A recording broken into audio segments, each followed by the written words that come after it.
तर एक महत्त्वाची बातमी, साताऱ्यातील काँग्रेस कमिटी इथं माजी मुख्यमंत्री पृथ्वीराज चव्हाण यांनी काँग्रेसच्या पदाधिकाऱ्यांसोबत ईव्हीएम हटाव आणि बॅलेट पेपरवर निवडणुका घेण्यासाठी म्हणून स्वाक्षरी मोहिमेचा शुभारंभ केला आणि यापुढे सर्व निवडणुका बॅलेट पेपरवरच घ्याव्यात आणि त्यासाठी मोठं देशव्यापी आंदोलन उभं करणार असल्याचं चव्हाण यांनी सांगितलंय।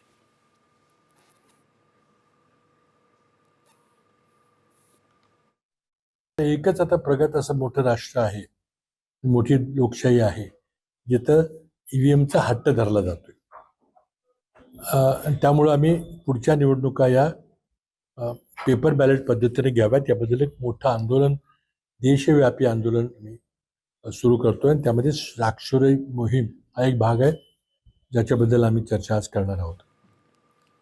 तर एक महत्त्वाची बातमी, साताऱ्यातील काँग्रेस कमिटी इथं माजी मुख्यमंत्री पृथ्वीराज चव्हाण यांनी काँग्रेसच्या पदाधिकाऱ्यांसोबत ईव्हीएम हटाव आणि बॅलेट पेपरवर निवडणुका घेण्यासाठी म्हणून स्वाक्षरी मोहिमेचा शुभारंभ केला आणि यापुढे सर्व निवडणुका बॅलेट पेपरवरच घ्याव्यात आणि त्यासाठी मोठं देशव्यापी आंदोलन उभं करणार असल्याचं चव्हाण यांनी सांगितलंय।